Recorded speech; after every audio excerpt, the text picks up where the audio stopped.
But I am not going to be sitting down in front of everybody and saying that I won't be buying anything this year.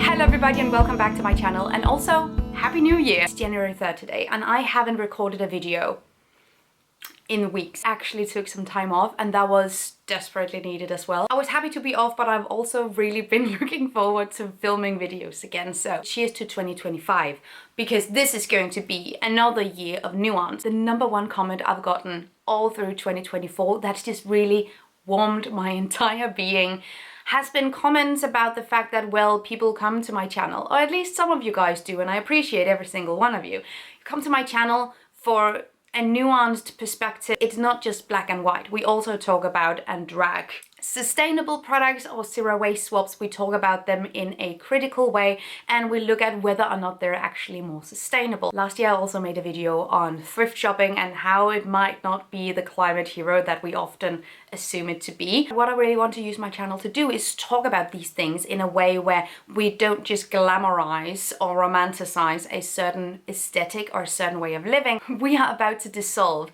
decades of sustainability advertising and marketing strategies, and that is a big task to undertake, I am aware. But that is what we're all about here. So I was just so happy to see that that landed with a lot of you guys. So that is what we'll continue to do this year. Also, it's what lights my soul on fire. One thing that I said all of last year as well is that I don't want to put certain products or habits on pedestals. I don't want to say I will never do X, Y, and Z, or I always X, Y, and Z. It puts a lot of pressure on you as a consumer to perform at a certain level. And the thing is, we perform differently. We practice sustainability differently on different days. I have days where I am a bad zero waster, and I have days where I'm a better zero waster.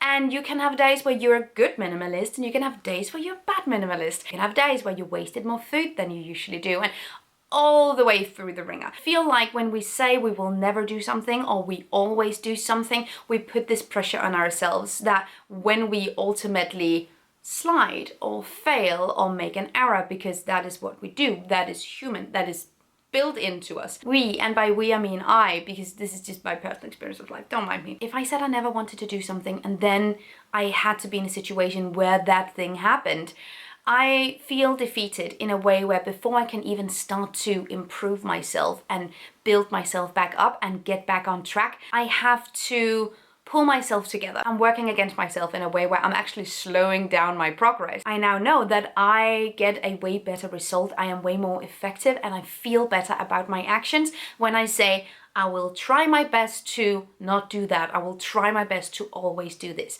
Because then it doesn't feel like I have defeated and failed to the same extent. Does that make sense? And the reason why I'm talking about this is because I have seen a lot of fellow content creators in the sustainability field talk about a no-buy year. A lot of people are going through a very organized no-buy year where they don't buy anything. And I have some thoughts here. I have watched a lot of these videos during the past few weeks as well, and it doesn't sound as nuanced as it actually is. So this is not to say that what other people are saying isn't nuanced or full of perspective, because it definitely is.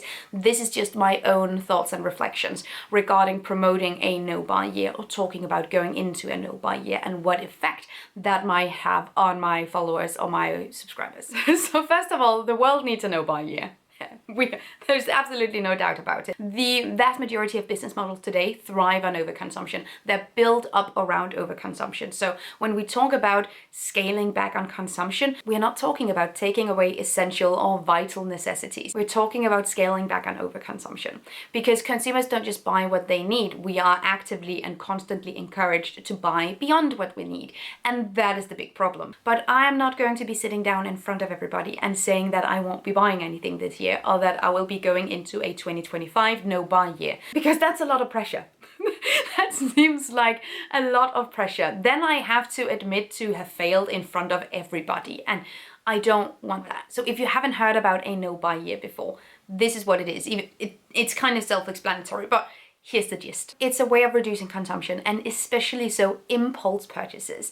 It doesn't include stuff like foods or medicine or things that we actually need or replacements around the home. It's not as unreasonable as it might sound. You can still buy stuff like gifts or experiences or restaurant visits, etc. Really, I think it's a tool to reset your consumption habits, which I am a huge fan of. It's just the no buy make it seem so definitive, but it's really what you make it out to be. I've also seen a lot of people talking about a no buy year not include secondhand shopping, vintage shopping, antiquing, or any kind of pre-loved options. They are not included in the no buy year. And I think that is pretty interesting because there is absolutely a way of over-consuming thrifted goods.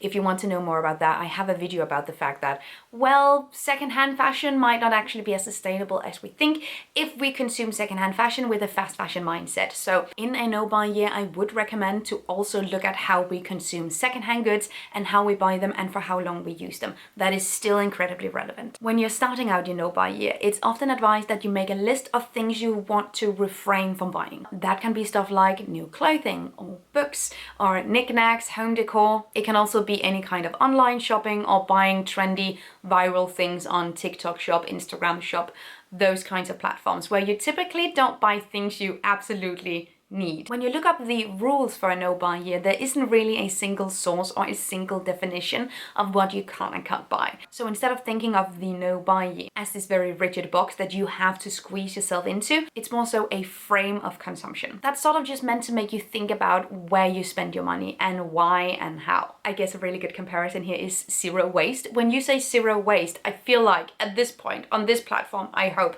we know we're not talking about always perfectly zero waste. It's more so a goal rather than a concrete method. It is not something that you do perfectly every single day, but it's what you strive to be.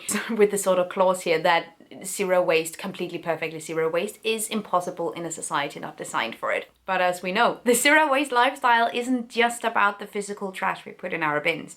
It's about impact overall and how we consume and how we use resources. And while waste, and especially plastic, is a really big part of that, it's about every single aspect of consumer culture. So I guess if the no buy year isn't as definitive as it sounds, just like the zero waste movement, we have been going on our own no buy year for quite a few years on this platform now. I don't buy fast fashion with the exception of a few pairs of emergency underwear.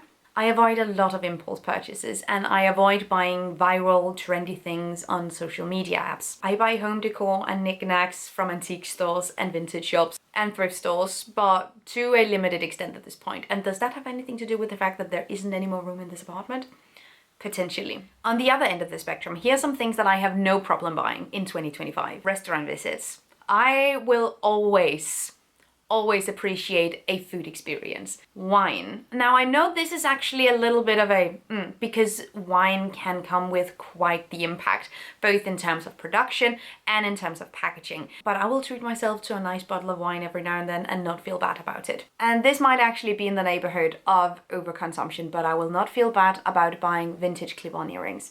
If I see a good pair of vintage clip-ons, they're coming home with me. And I will also never feel bad about buying something from small artists or musicians or craftspeople, or about buying art or DIY supplies myself. But let's go back to the main idea, which is buying less overall. These are very, very small aspects of my consumption patterns, which is why I don't really feel bad about indulging in them every now and then.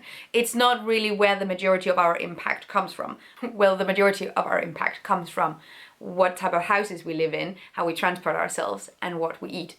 We're talking about small potatoes, but that doesn't make them any less valid to talk about. Always ways of becoming a better and more conscious consumer. So these are some of the things that I think I need to revisit or be better at or refrain from buying in 2025. I need to buy less plants. I haven't actually bought a lot this year, but I have bought more than one. I love to regrow. It's also a better and more sustainable option, either from sprouts, from seeds, or from clippings.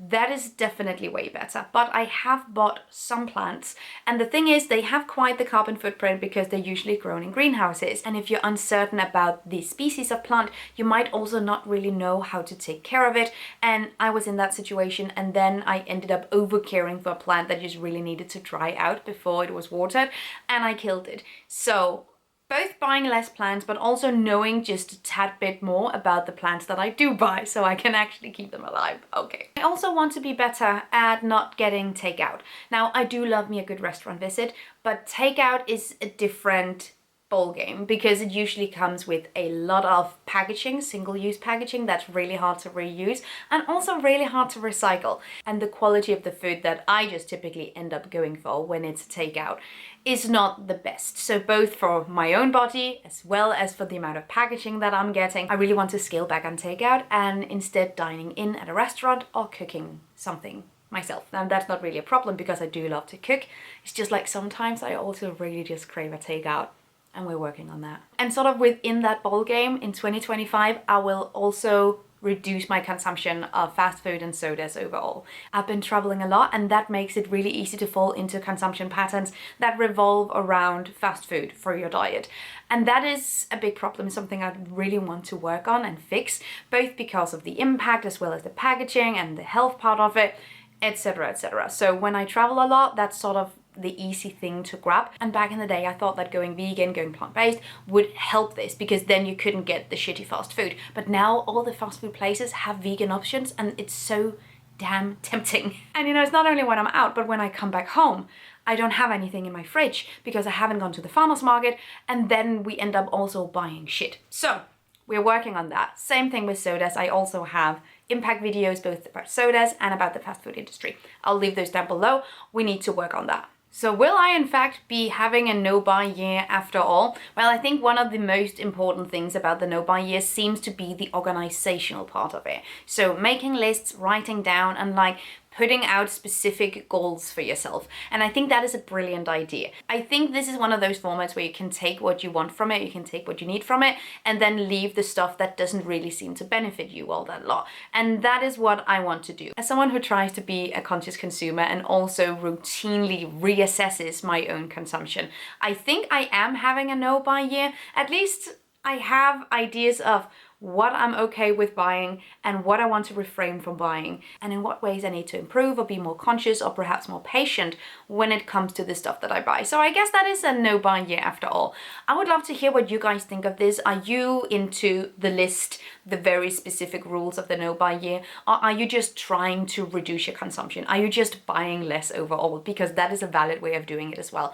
Also, let me know in the comments down below if there are any things that you feel okay about buying at this time, or there are any kinds of stuff that you want to refrain from buying in 2025. And that is it for this video, the first video of 2025. I am looking forward to this next year with you guys, and I hope that you will stay with me for it as well. Have an amazing day and take really good care of yourselves. Until next time, bye.